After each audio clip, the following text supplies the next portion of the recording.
Let the bodies hit the IKEA table that I use as a workbench.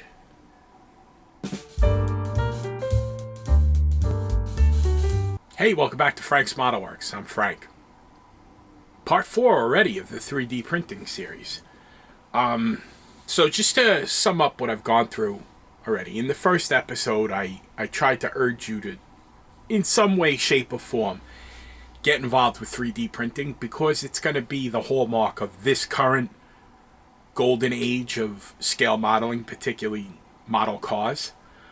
Whether it be by buying products from established providers such as Josh Reese at VCG Resins, Joel Mendoza at Iceman Collections, Joseph Osborne at Fireball Modelworks, or Matthew Inman at MCV Products.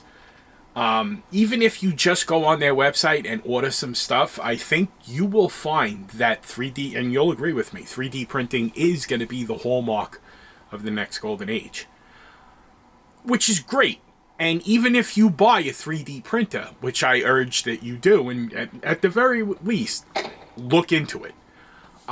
You should still buy products from them. Like I said in the second episode, they're not mutually exclusive. Just because you have a 3D printer doesn't mean you got to stop buying, because those providers are going to have access to files that you would not. As part of their business model, they have an exclusivity for certain products that you're not going to be able to download from a designer and stuff like that. So it's not like you're going to be giving them the cold shoulder if you buy a printer. It's certainly not the case with me. Boxes coming every day. But that's neither here nor there. So if you do buy a 3D printer, if you remember, I recommended that you establish yourself with a good workplace, a space to set up all your stuff so that you have a good workflow. I recommended, in order to get through that first really tough, frustrating week, that what you do once you set that up is to calibrate your resin, and the resin that you choose based upon your needs after doing research and consulting a knowledge base such as Scale Speed Garage, like I recommended. So if you've done all that stuff, you're through your first frustrating week. You've started, like I did in my third part of this series, you've started establishing a workflow so that you're not burning through materials like paper towels and cups and resin spilling all over the place. You've got the workflow down pat, you're printing good stuff, things are going well. So now what do? Well, you go out there and you start downloading files from places like Cults 3D, and you start printing them. You want to get the best quality prints that you possibly can. That comes from consulting a knowledge resource like Scale Speed Garage, or from content creators on YouTube or wherever else you may find them. Some might have their own Patreon, whatever the case may be. You got to go out there also and experiment. Now, experimentation can be wasteful, but if it's based upon some type of knowledge or theory or prior application, or you observe the results of somebody else and you want to replicate those results and maybe tweak them a little bit to serve your workflow or serve your needs, then experimentation is a good thing. You got to try things out. So that's what I want to talk to you about in this episode in particular. Like I said in the first part of this series, I got into 3D printing not just because I wanted to print parts like engines, interiors, chassis, and stuff like that. I also wanted to print bodies. If you remember, I did a model cars and coffee. That was in the summer. Wow. I'm really into station wagons, and there's not a lot of station wagon models out there. I don't really see a lot of them coming out in the future. It's just not something, especially the ones that I like. So for me, 3D printing was basically the only way I was going to go to get the cars that I really like. And luckily there's designers on Cults 3 3D, like Andrey Bezrodny, who puts out 3D models of cars that I'm personally interested in. I have a personal connection to, and I've bought a lot of his models, so you should check them out. But one of the hardest things to do when you're printing in 3D printing model cars is the body. And there are some providers like Robert Burns from Too Many Projects who produces 3D bodies, and I'm going to show you a couple of them in a minute. And they're really nice. You could get it. There's a couple of people on eBay that sell 3D printed bodies. I don't know what their pedigree is, so it's not that I'm going to like call them out or anything. I'm just going to say it's out there. If you want to look for 3D printed bodies, they're out there. I can, without any reservations, recommend Robert Burns from Too Many Projects. He has a Facebook group, and that's basically how he does his ordering. I'll try to put a link to it in the description, but we'll see what happens. You know, that's you know, he doesn't sponsor me. I don't. You know what I mean? This is just me trying to give you information. All right. If you folks could read the emails that I get. If I mention a merchant, if I mention somebody, and whatever the case, whatever happens between some of these people and those people, and then they come to me, well, you recommended them. Yes, so? Talk to me. Unless you're buying something from me, and let me tell you something right now, kids. Nothing's for sale. Don't come talking to me about it. But that's besides the point. There I go again, going on a tangent. So, you got to try. You got to experiment. And with model car bodies, you got to experiment a lot. So, let me throw you up there. Let's start talking about model car bodies and how experimentation is going to get you to where you want to be. All right? Hold on. All right, here we are. Bodies stacked up everywhere. I wanted to show you some of Mr. Burns's Smithers. Sorry for that Freudian slip, Rob. Robert Burns over at Too Many Projects produces 3D printed model car bodies. Now, what you get when you purchase a product from him is the body itself, relevant. It will say in the description when you go on to his Facebook page, but you'll get the grill and the headlights. You'll also get bucks in order to vacuum form. There's a buck right there. The buck stops there. Sorry. Bucks in order to make. Now, there are the other bucks for this body itself. He'll give you the bucks to vacuum form all of the glass panels in this body. Vacuum forming is another learning curve and expense within the hobby if you're going to be printing 3D bodies. You could also use these as patterns to cut out acetate to get in there. Vacuum forming is nice, but I don't have a vacuum form machine yet, so I'm hoping to get one soon. Hopefully Santa Claus is listening. But this is what you get. This is the brown resin that he offers at a premium. The resolution on this is pretty good. I bought this. It was definitely in 2023, I believe. It was not this year. It might have been either 2022 or 2023, but it was definitely not. And this is also one of his bodies. So this is a 1974 Monaco wagon. It's got the wood paneling on the side, which I dig. This is a 1974 Ford Country Squire wagon. My parents had one of these when I was a kid. That's why I'm into it so much. This is what you get, the quality of the body. Now, keep in mind that you're going to have to figure out a chassis, but not for nothing. A B-body Mopar we'll try out later. We'll see how it does. Like the 1968, the chassis from a 1968 Charger. Let's put a little bookmark for that. We'll come back to it in a couple of minutes, okay? this is one of the bodies that's available on YouTube. These are kind of expensive, not for nothing.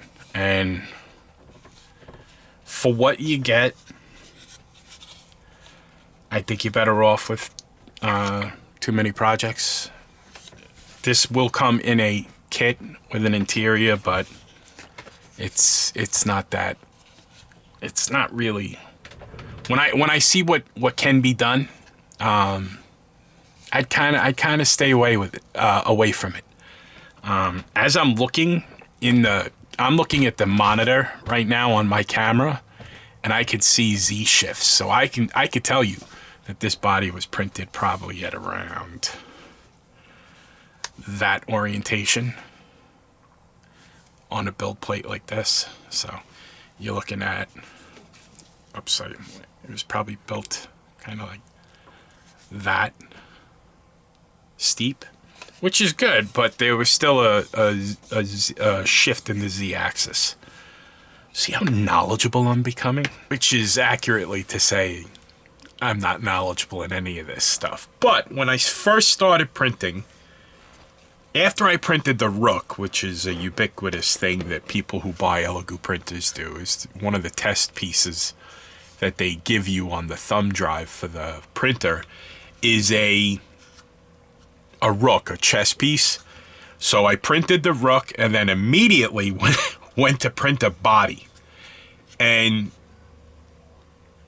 this is what came out.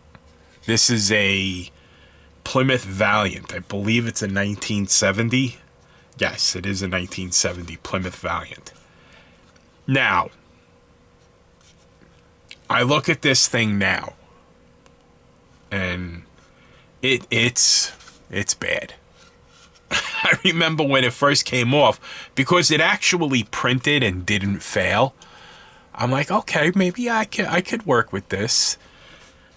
And I look at it now, and this is just, I mean, if you look, that looks like a topographical map of Colorado. The amount of roughness to that, so you could see those striations. Those are build lines. And this right here, if you look in this little area right here, that is the last layer that printed. And that little bubble is kind of a little bit of a notorious thing for this printer that I have managed to pretty much do away with. But this was done with the default settings that come with the printer, which are a 2.5 second exposure with 5 bottom layers burned in at 30 seconds apiece, and a layer height of 0.05 millimeters, that's a considerable height. And that explains when you also look at the fact you could see a Z shift in the body right here. See if you could see that. So that shows you exactly what angle this body was printed at. This would have been a horizontal line. So the angle of the body was probably roughly, to you guys, would have looked like that. And there was no tilt this way. So with these, I mean, I looked at these results, and at the time I said, well, obviously it can be improved upon, because I had seen the bodies that I had gotten from Too Many Projects and the other place. And given their age, by the time I printed this, I'm like, well, there's improvement to be made. So I set about trying to figure out what settings, how far I could push it. And I knew along the way I would have to calibrate my resin before I would attempt a body. And then I was also printing parts and stuff like that. In the interim, I had joined Scale Speed Garage and started watching some of the tutorials. And from that, I figured out that the clarity and the smoothness of a part that you're going to print is a function of the layer height, making sure that layer height you're exposed properly given the resin that you're using, and you gotta put some angle into the print itself. So there is a recommended angle for my printer, and I found out very recently that it's not a, you know, etched in stone that it has to be this angle down to the decimal point, but there could be a swing. But I like to use the exact angle that I learned from Chris on Scale Speed Garage, and that's the one that I plug in. And like I said in the first video, I won't disclose Chris's proprietary information or anything that he talks about in his training videos, because I'm not going to steal his product. But I found that by accident, before even arriving at the video itself where I found out the angle that I print at now, I found out by accident. But we'll get to that in a second. So after the Valiant, I had a couple of failures that I don't even have to show you because they were so bad I threw them away. I'm probably going to throw that away. I might hold on to it for Sentimentality, to see at some point in the future, maybe with a future printer, or if I can perfect using this printer, if, you know, to see how far I've come. So maybe I am going to hold on to it. But there were a bunch of failures afterwards. And then I happened upon a file. All of these bodies are printed from Andrey Bezrodny files that I got off of Cults 3D. Naturally, I'm going to link down in the description. This 1977 Impala. When I printed this, I calibrated my resin to 2.375 seconds at 0.030 millimeters layer height. And again, the resin that I use is Elegoo water washable 8K resin, and the color of it is space gray. Okay, I dropped my bottom exposure to 25.5 because I was actually having a problem getting my builds off of the build plate. They were sticking a little bit too well, and I was actually shattering parts trying to get them off. So I had to lower that bottom exposure, because that bottom exposure figure, that amount of seconds, if you're baking that thing in, they call it a burn-in layer for a reason, because you're basically burning it onto the build plate so that it sticks well enough so that it can print and withstand being pulled away, the build plate being pulled away from the PFA in my case, or the FEP, if that's what your film is called on your printer. So with those settings, again, 2.375 exposure seconds of exposure at 0.030 millimeters, 5 layers, 25.5 burn-in seconds, and I got this, which was not as bad in terms of the build lines were gone.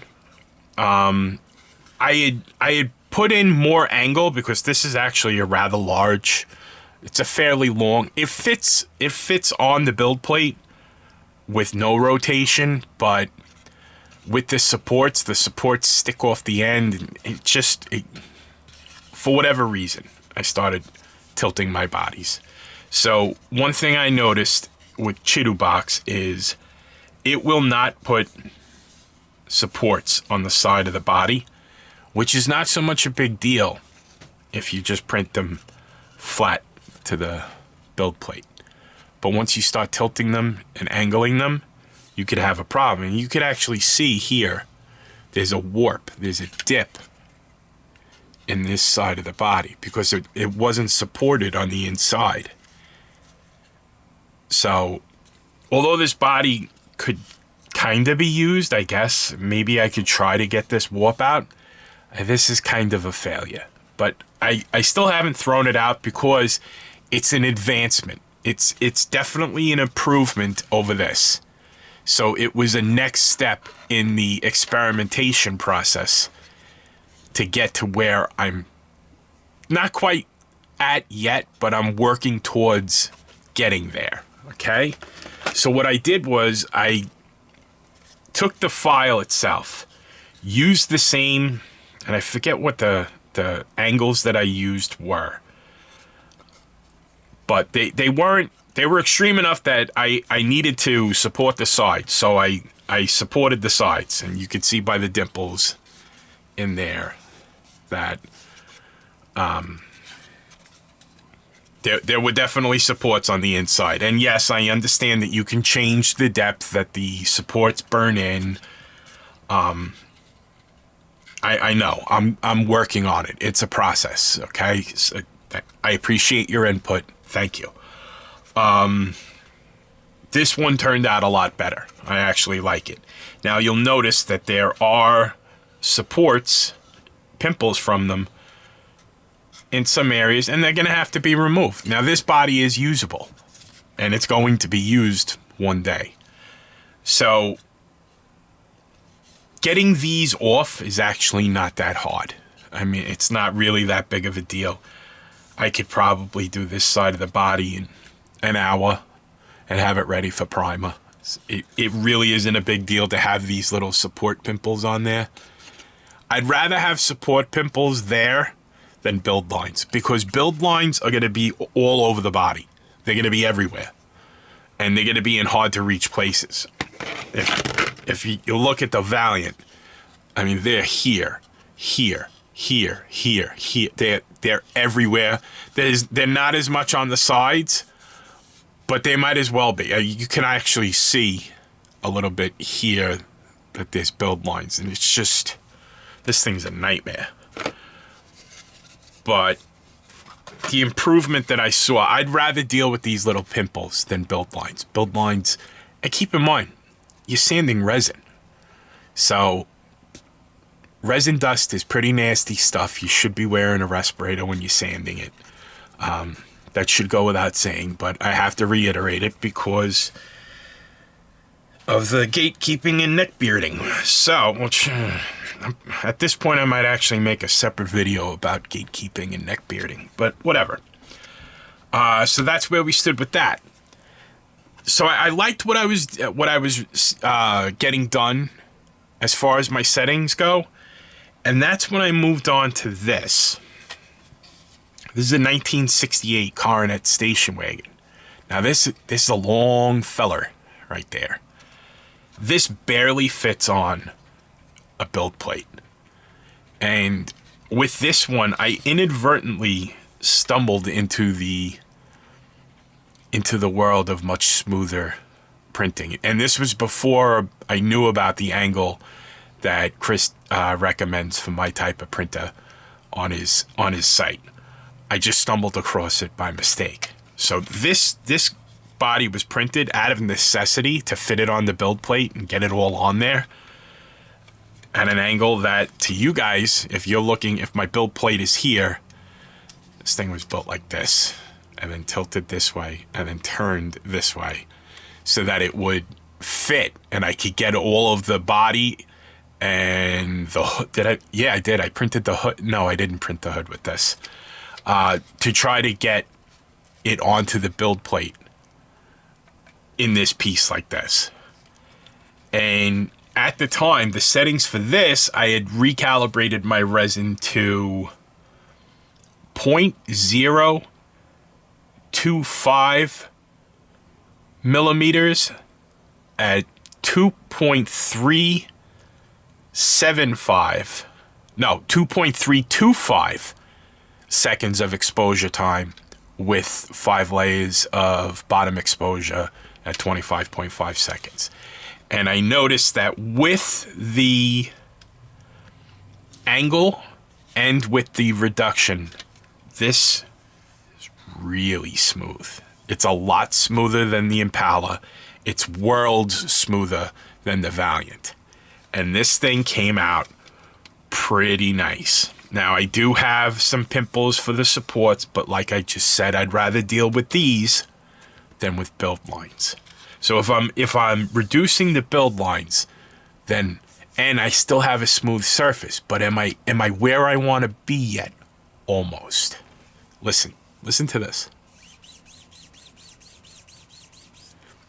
You hear how it sounds like you're rubbing a a tracksuit from the 1980s. That there's a micro texture there. Now, granted, it could be sanded away, not a big deal. A little primer on that, you're good to go. But my goal is ultimately to produce a body that is as good, if not better, and as smooth as a finely polished injection molded plastic body. You know, remember how bodies used to come out of the box shiny? That's what I'm going for. That's what I'm trying to do with 3D printed. I don't think the technology's there yet, but I want to see where the limits are. And that's why I'm experimenting, and that's the point of this entire episode is you got to try things out. Push the envelope, and more things will open up to you. So, one thing I noticed about that, now we're gonna do a part of a new feature on Frank's Modelworks, which I might even create a sound effect for. It's Frank's Tangents. So I printed this body. I just gave you the settings. I liked what I was seeing, and this is definitely gonna be built one day. But I wanted to be able to add or have as much detail as possible underneath. Andrey's chassis are simplified. They're geared, although he does provide with a lot of his models, he'll provide an engine and stuff like that. The chassis themselves are a little, I'll put it to you this way. They're not like this. This is the chassis out of a 1968 Dodge Charger, and because they're all B bodies, so they're going to be close. But this is, if you look, I mean, there's the bump stops for the axle. That's centered right in the middle of that wheel well. The same thing. This is centered in this. The A-arm is centered. So this is a workable chassis for this model. And the files that Andrey provides you with include an interior. So you're well on. Do you really foresee any kit manufacturer coming out with a 1968 Coronet wagon anytime soon? Think of the possibilities. You could make this into a gasser. You could make this into a you could back half it and make it into a, I mean, think of the possibilities here. This chassis, you know, it's got the motor mounts, so you could actually use the engine out of the Charger kit. Maybe waller out the transmission tunnel cutout right here. But, you know, this is not a lot of work to get from point A to point B with this body. So, I was very happy with this, but I wanted to push it a little bit further. And my next step from there was this, a 1967 Mercury Cougar melon cap. I'm sorry. I know, it's a cheesy joke, but I love it. Don't hate me. So, I printed this body up. There was some angle put in, but not a lot. I wanted to see what point I could get to. And there were a couple of failures between the 68 Coronet and this Cougar. But this one I liked, and this one's going to get built. This is one I could probably throw the chassis from an AMT 67 Mustang, maybe even something from a more recent Revell release Mustang to get under there. I don't think the wheelbase would be that far off. It does come with a chassis, like I said, but I want to add more detail. It does come with an interior. The biggest limiting factor to these bodies is that the technology isn't there yet for you to print clear resin that's like optical quality that you can see through. So you're basically stuck either using the bucks that come with the files to vacuum form something, or use that as a pattern to cut out acetate so that you could do the glass. I mean, is it the biggest deal in the world? It's not.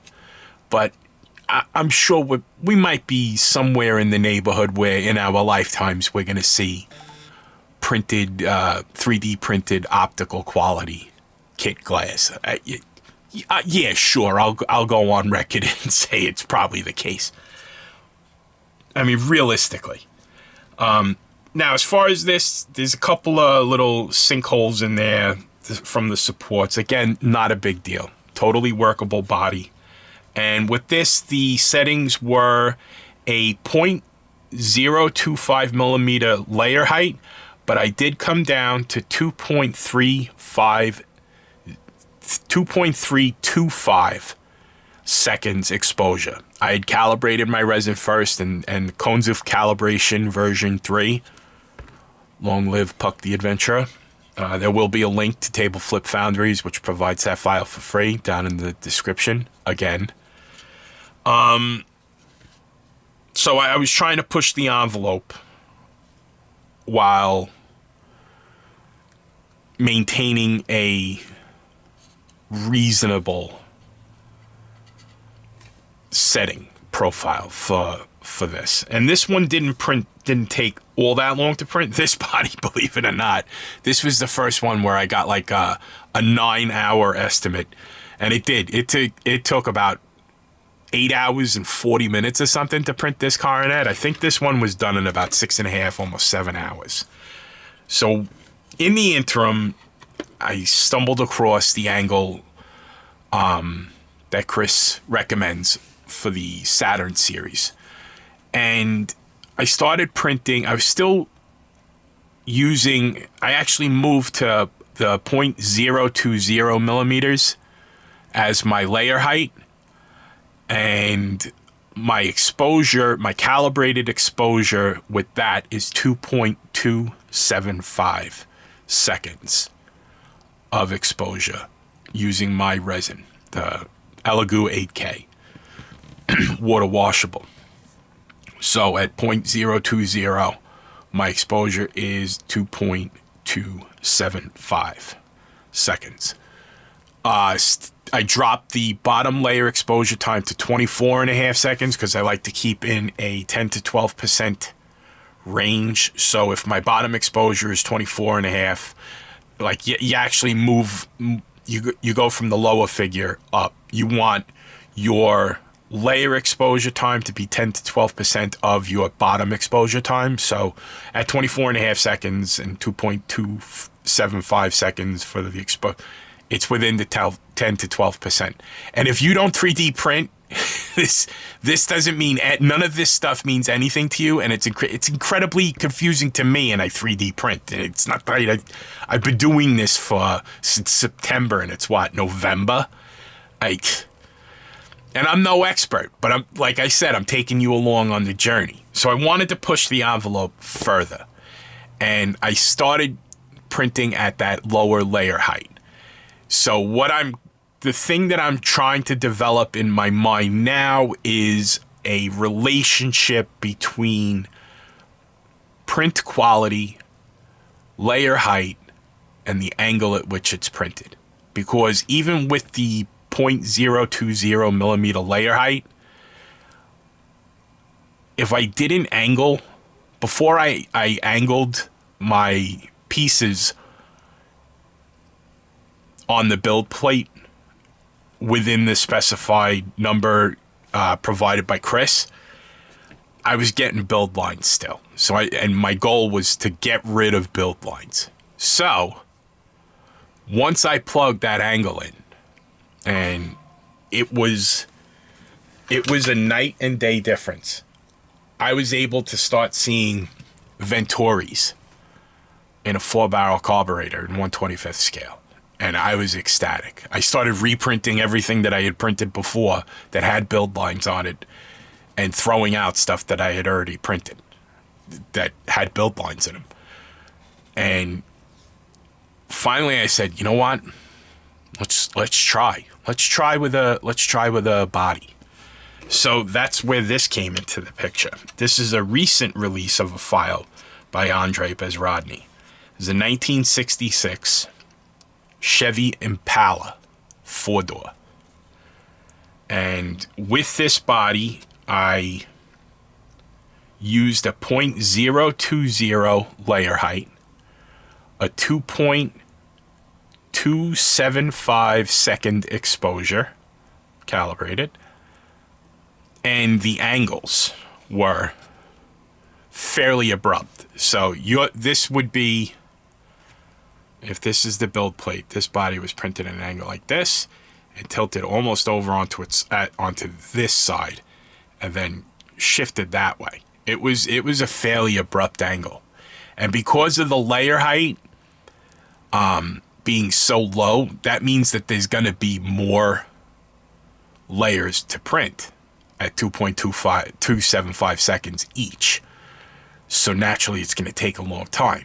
And this harkens back to a couple of months ago, James Duff, James Testa, and Sean Svensson on the Automotive podcast had Bill Geary on. Bill Geary is Mr. Obsessive, and his latest obsession is 3D printing and 3D designing. And I remember him during the interview stating that some of his bodies could take upwards of 29 hours to print. And I noticed when he shows a print of his bodies are often at a pretty steep angle. So when I used the angles that I was going to be using for this print and then sliced it, I looked at the estimated time and it said 22 hours. And I'm like, wait a second, that's Bill Geary territory. This is probably going to turn out cool. And I made a very big mistake.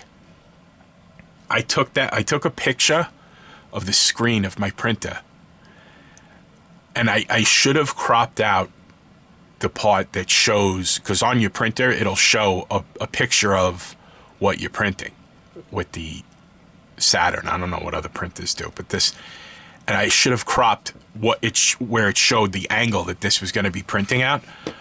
I put it on a Facebook group, and wow, the gatekeeping. Holy cow. You would think I put up a picture. I can't even like, people came out of the wood. Why are you printing at that angle? Oh, that's unnecessary. What some people use profanity. It was out of control, and it was getting stupid, because then people were like, why aren't you answering me? Who the hell are you? So it really started to get stupid, and it wasn't. I actually contemplated taking the thing down, but there were people who were genuinely interested in seeing the results, so I kept it up. But then I was worried that it was going to fail. I was actually shocked that it didn't fail. And I think it turned out pretty well. There is a little bit of Z-axis shift in the door here. You might be able to see it. It's definitely something that can be taken care of through bodywork. One thing I totally messed up on was I manually put supports on the outside and on the inside, trying to keep them out of the door lines and off of the trim or any piece of detail. But then I hit auto support to take care of the rest of it. I should have went back and made sure that auto support didn't put anything, and it wound up doing exactly just that. So I have support witnesses in some of the trim and in some of the places where I didn't want it, but it's not something that I can't fix. This is definitely a usable body. The only thing that I didn't recognize, because I'd never printed anything with such great resolution before, is that the mesh of the 3D model itself is actually visible. So when I saw that, I'm like, what did I do wrong? You can actually see the mesh. I don't know if it's going to show up on the camera, but it's most visible over here. It looks like lines going this way and then going that way. It's not build lines, which will look topographical. These are, you can actually see these when you view a model really up close in Chitterbox. You'll see the mesh itself in the parts that you're printing. So it turns out that that's what that is. And it's actually repeatable in other people that have printed bodies from the series. So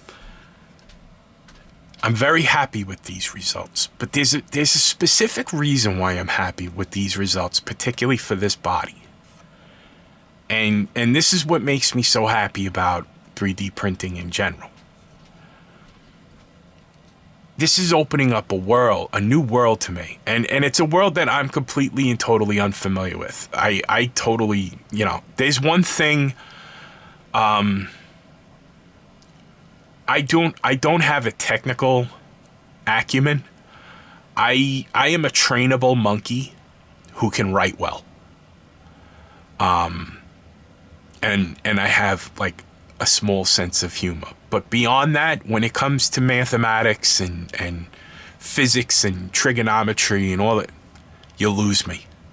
When Chris actually was discussing print angles, he said it involves a lot of trigonometry. He lost me at trig. Like, I totally tuned out when I saw that. And then when I was going through what I was going through on the Facebook group, one of my friends, Will Patterson, started, because I was being very specific about the angle I was using when I was discussing it with Will. And Will's a brilliant engineer. He has one of those brilliant engineering minds that's always engineering 24 hours a day. God bless him. Love him. Great guy, absolute warrior, smart as a whip. But he's also, and I joke around with him, he's a very considerate guy in that he pees on the side of the bowl so that it doesn't make a lot of noise. The only problem is he's peeing on the bowl that you have your cornflakes for your breakfast in the morning. And I kid Will when I say that, but he's demanding in his examination of you when he wants answers out of you. And I got to a point with Will where I said, listen, Will, I'm a trainable monkey. I don't know what any of this crap means. He starts talking about arctangents, and I'm like, what the hell are you talking about? Dude, it's a 3D printer. I plug that thing in. I try to make toys. But I was talking to Will, and he's talking about the specifics about the engineering involved, and that's beyond the scope for me. I'm trying to get into this not from the technical standpoint, but from the sentimentality standpoint. I'm never going to see a model of a four-door, an injection molded model of a four-door 1966 Impala. And actually, I'm hoping that Andrey releases a Bel Air, because the man that I'm named after, Francis P. Maxwell, my mother's father, he passed away in 1966 before I was born, but right before he died, he bought a 1966 Bel Air, four-door Nassau Blue. Beautiful car. And these cars were part of my childhood, so there's a sentimental value to me. And that's why I'm so invested in trying to get this. You know what? I'll put you up on the tripod and we'll discuss further. Hold on. I'm rambling on because these are things that are important to me, and they've been parts of my life for so long. That 66 Bel Air that my grandfather owned, when he passed away in 1966, it was practically a brand new car. It went to my godmother, and she owned it well into the 70s, almost the 1980s. My cousin Steven, it was technically the first car he ever drove, because when he was about 4 years old, he climbed into it, put it in not reverse, but probably hit it into neutral, and the emergency brake wasn't on. The car rolled back down the driveway, and he jumped out, and the car rolled back and hit a retaining wall. And when they said to him, "Why did you jump out, Steven?" Because I'm not allowed in the street. So these are the things that like I get to, through sentimentality, I get to vicariously live in this 1966 Chevy product that I did drive in a couple of times when I was a kid with my godmother and my sister. I get to build these Ford station wagons that my parents had. There's a lot of things that will never be kitted by any manufacturer that are available right now for less than the price of a 1/25th scale kit. Andrey sells his files. I think the standard price is like $22 for it, and you get a lot. You get 1/8 scale all the way down to 1/43 scale. So 1/8 scale, 1/10, 1/12, 1/18, 1/24, 1/25, 1/32, 1/35, like military scale, and 1/43. For $20, you could print all of those. I mean, you're probably going to be using a filament printer for the larger scales, but think about the possibilities, and you look at the models that he has. They're beautiful. So it's another avenue that I think you really need to get in, because I'm so excited about this stuff. It gets me sometimes a little like choked up, but like emotional, because I never got to meet the man who I'm named after.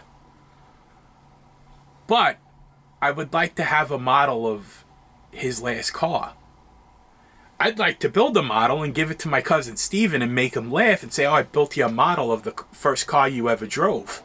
And then hand him this. And then, because he remembers the story, but he might not remember that it was a 1966 Bel Air, Nassau Blue, 283. Automatic column, bench seat. So, and I can't say this enough, get involved in 3D printing. Make it a part of your experience in model car building. Frequent those merchants.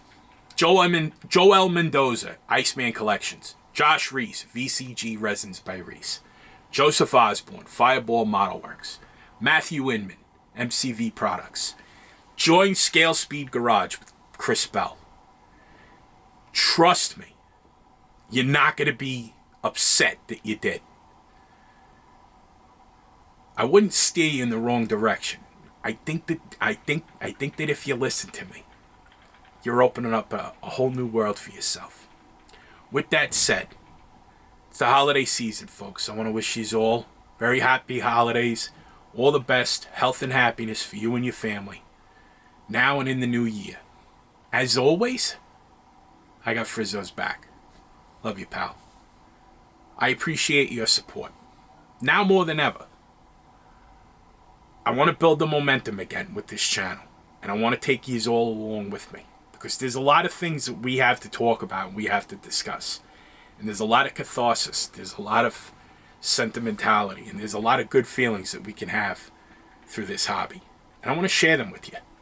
So until we speak again, my friends, take care of yourselves and be well.